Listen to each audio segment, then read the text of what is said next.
Ready? Absolutely. Here we go. You are listening to Learning Transforms from the Faculty of Education at the University of Victoria. We are coming to you from the traditional territories of Lekwungen people and recognize the Songhees, Esquimalt, and Wisanic people's historical relationships with the land. Welcome to the show. Welcome to Learning Transforms. I'm your host, Ted Rieken, and today we're talking with Jeff Hopkins, who is the founder and principal of the Pacific School for Innovation and Inquiry. Jeff, welcome. Thank you. Jeff, you've been many things over your career as an educator. You've been a teacher, you've been a principal, you've been a school district superintendent, and now you are running your own school. I wonder if you can tell us a little bit about the school itself and what inspired you to do this. Wow, how long do you have?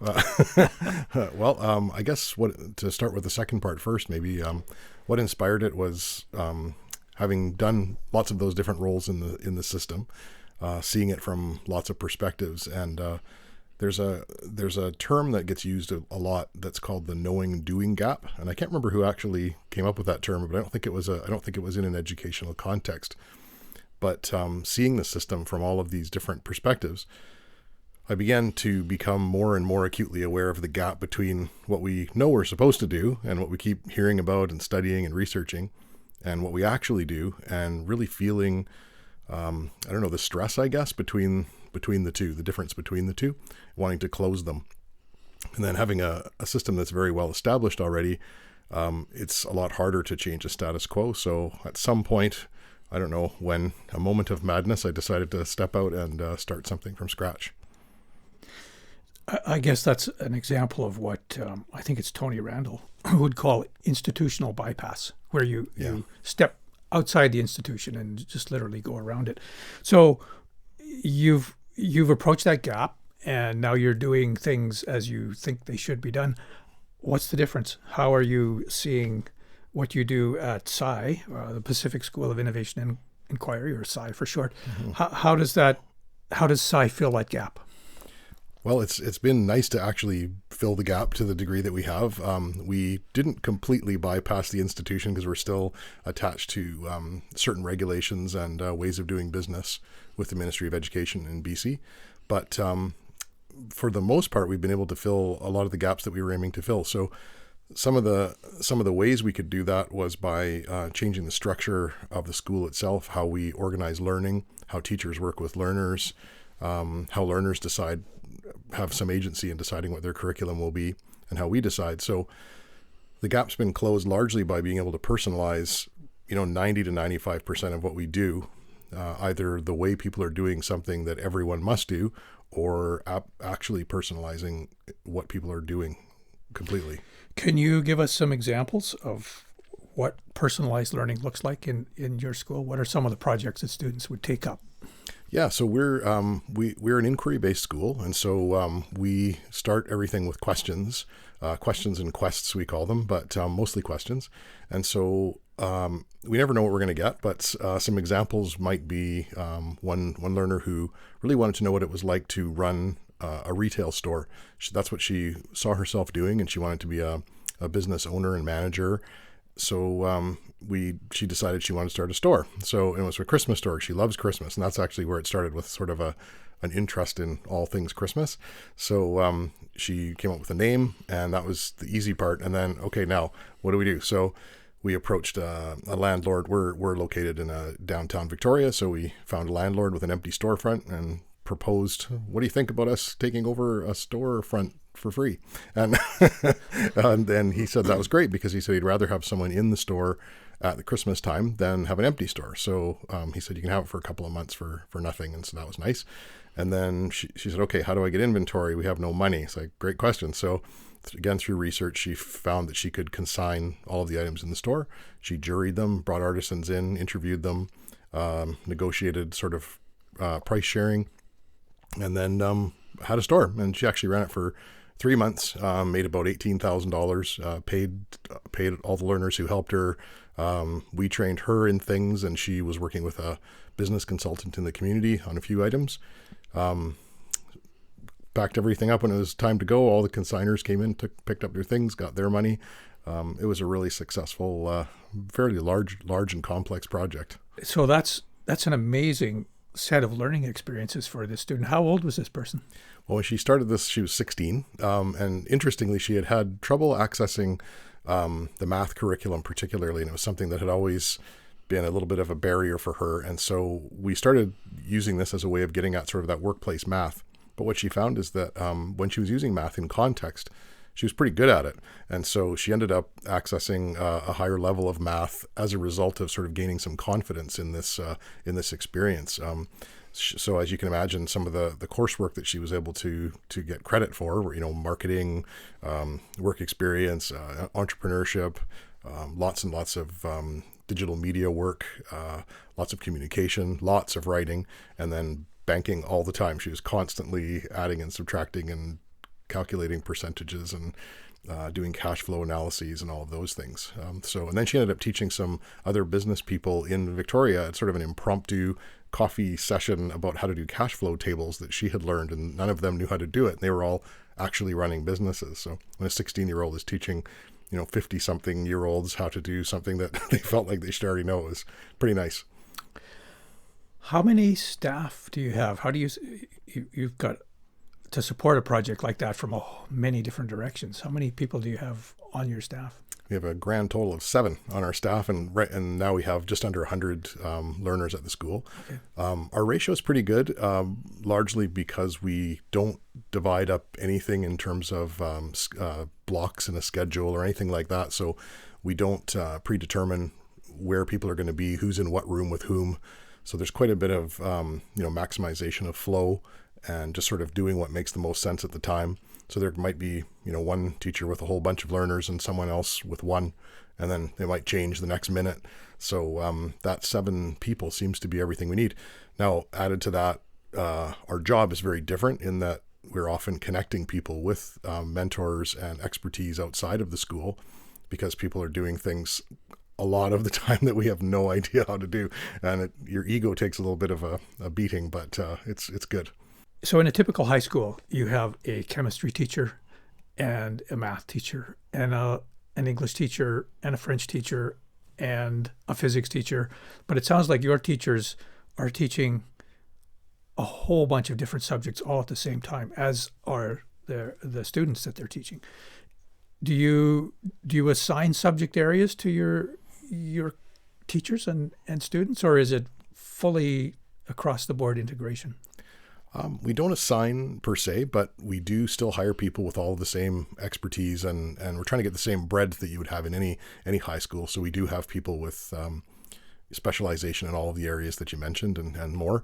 And often when people are working with learners on their inquiry, they become the expert in the areas that do attach to their expertise.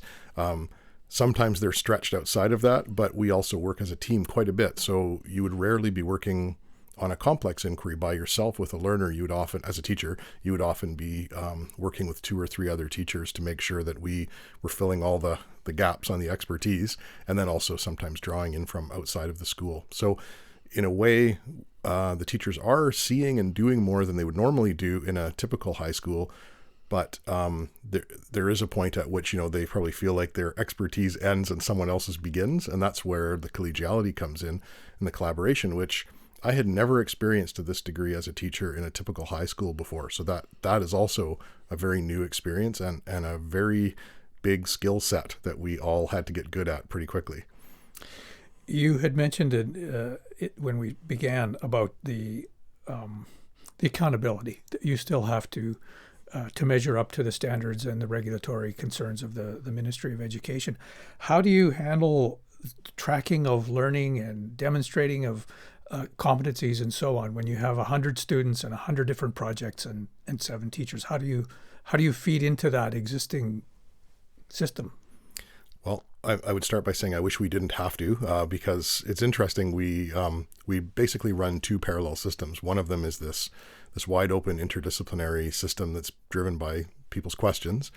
And then at some point we're always measuring the degree to which they're developing competency and the degree to which they're meeting competency within certain contexts and meeting objectives. Then we slice the pie the other way, and we have to slot everything into these containers that are determined by the Ministry of Education. It's disheartening, to say the least. It's a lot of work. So because we essentially do everything twice, we've been pitching to the ministry to not have to do that anymore. And everyone nods and says, yes, you're probably absolutely correct. And we'll just continue to do that until I don't know what we're waiting for.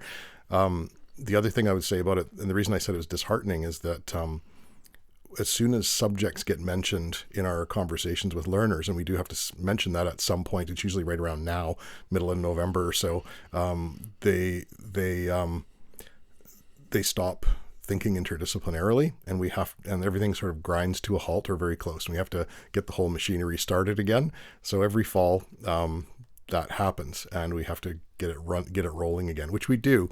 But it's fascinating to see how our structure itself stops people from thinking in the way that everybody seems to agree young people should be thinking.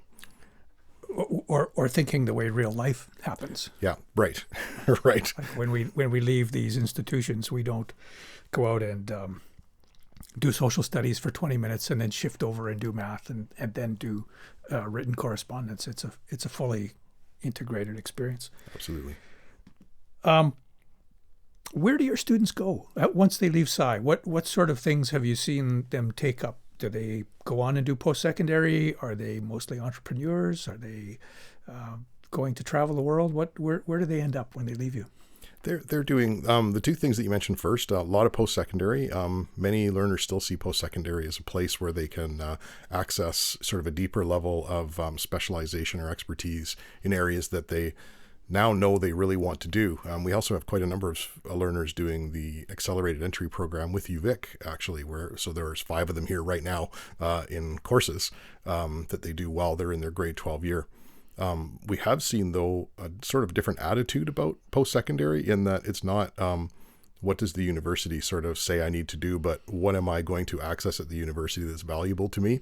So we've seen a lot more dipping in and out of the post-secondary, mixing post-secondaries, and yes, a lot of entrepreneurship. We've seen more than 20 small businesses start in the last 6 years from our graduates, and they're all very, very different kinds.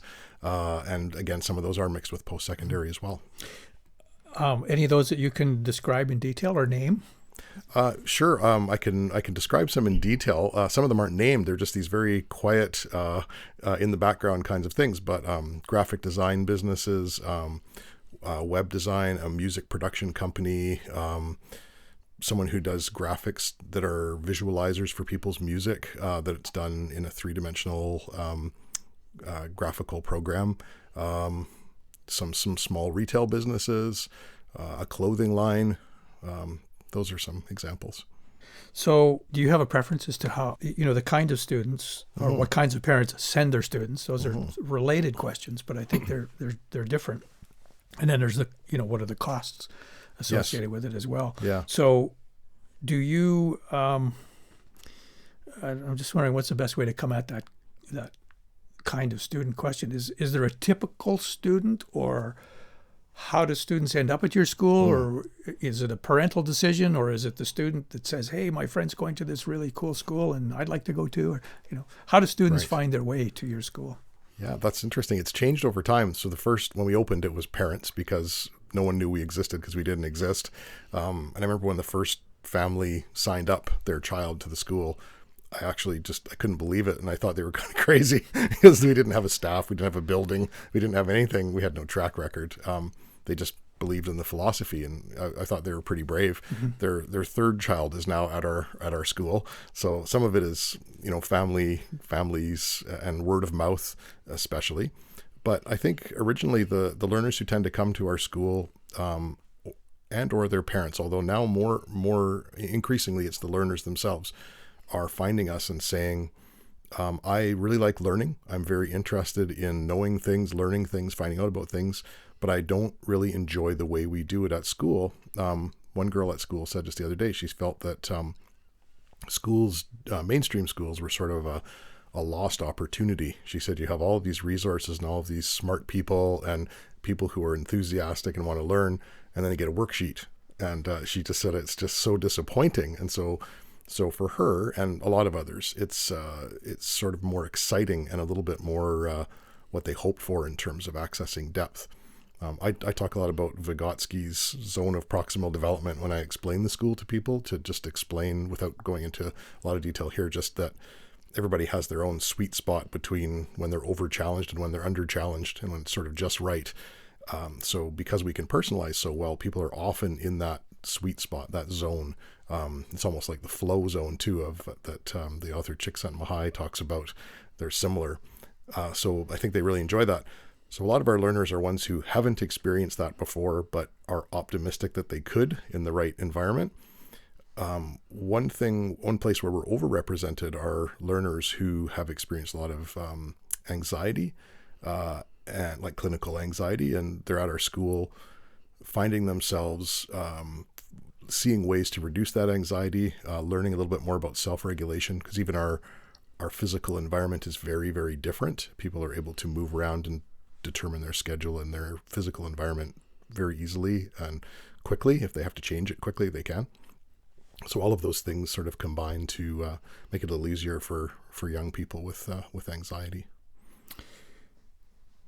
I'm thinking, as you're talking about anxiety and learning, again, this work of mindfulness meditation and being mindful about one's own mental states and how you can self-monitor and self-regulate is that part of your curriculum? You work with those ideas within the school?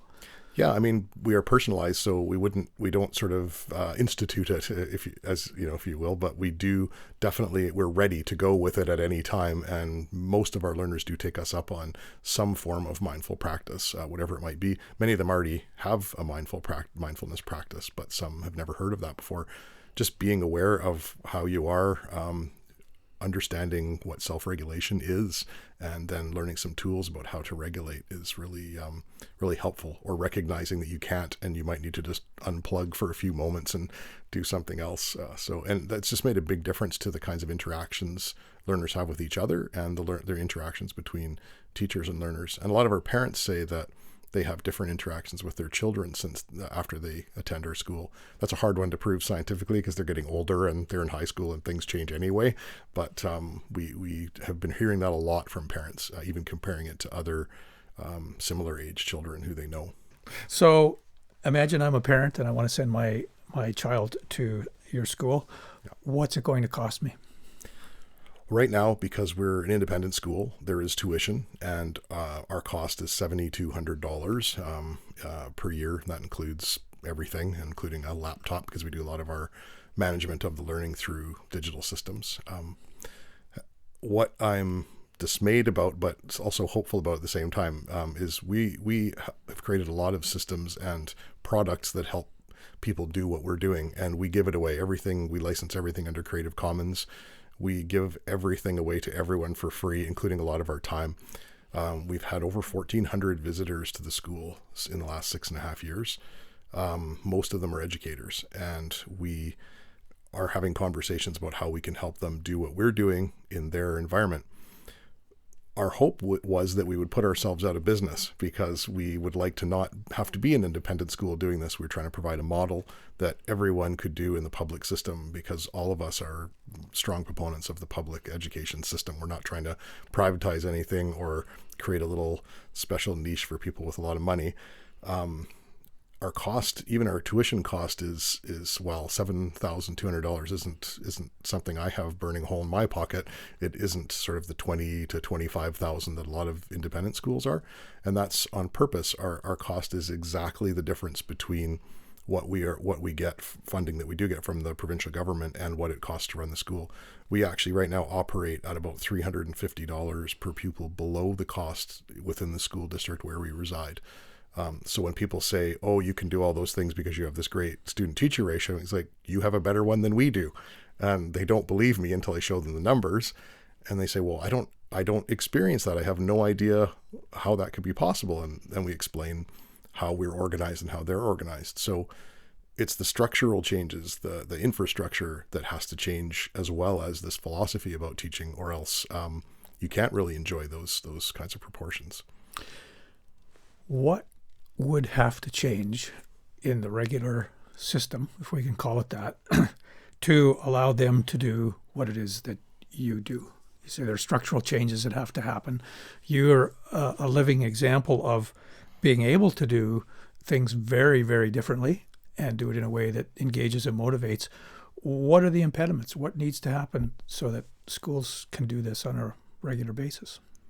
I think one of the biggest changes, and it's just sort of the power of the status quo, which is we always have built, especially in high school, we've always built a timetable that has, 8 pieces in it, and it's like music. And so it's all divided into 8ths and 16ths and quarters. And so teachers' assignments are built around that.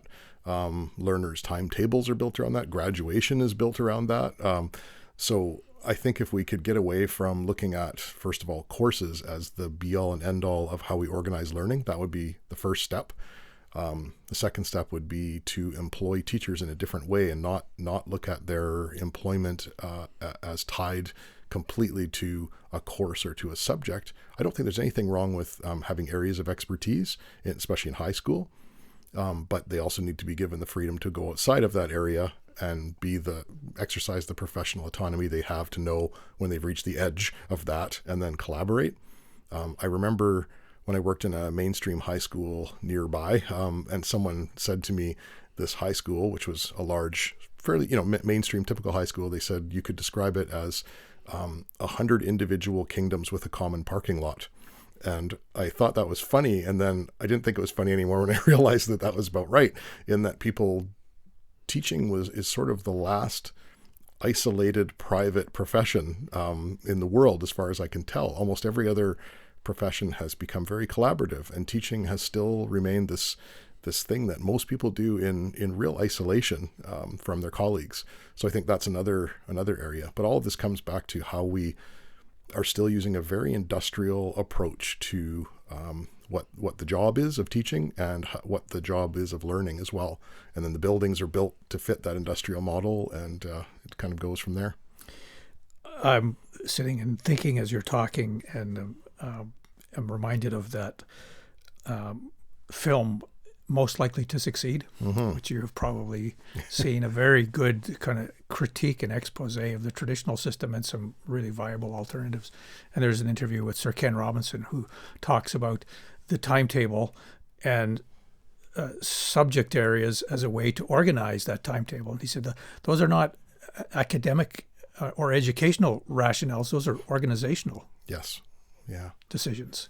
And it's geared toward efficiency rather than doing what we know. It comes back to this knowledge gap that you talked about before, the knowing gap and the doing gap. Yeah, it was a reductionist approach, which was saying, how could we divide this very complex thing up into pieces, which we can't, because it's actually an ecosystem.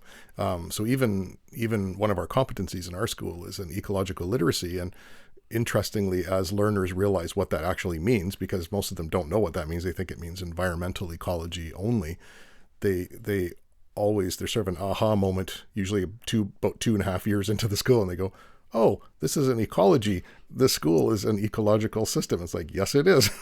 And you can't chop it into pieces like that, because the pieces don't exist independently of the other pieces. I've had a few good conversations with Sir Ken Robinson about our school, and had a chance to interview him about what we're doing. I guess Most Likely to Succeed is about the high-tech high experience, largely in California. Our biggest difference between what they do and what we do is that they're project-based, which I respect and understand. We have a lot of people who are doing projects, but we're more inquiry-based, and the difference is just that we also want to get out of the producer-consumer paradigm, so that it's not learning has to be tied to production. Learning is tied to learning.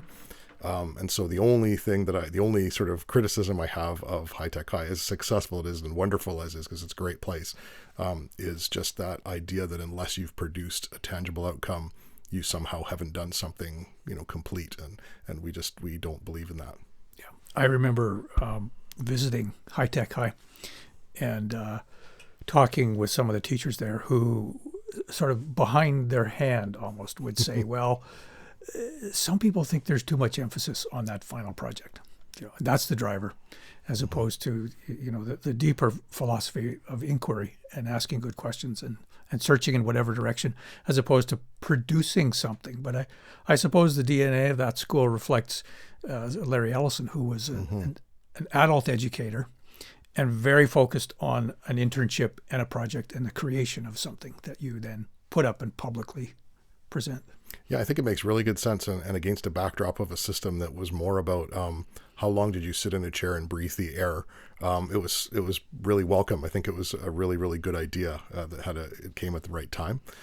For us, I would say there are learners who benefit from focusing on a product because they need to, so that they can see that they could produce something and see it and touch it and show it to people. And other people, we de-emphasize the concept of product because they're absolutely obsessed with product, and they define their whole self-worth around product. And so for them, we de-emphasize it. So I guess, again, our curriculum is pretty personalized in that way as well.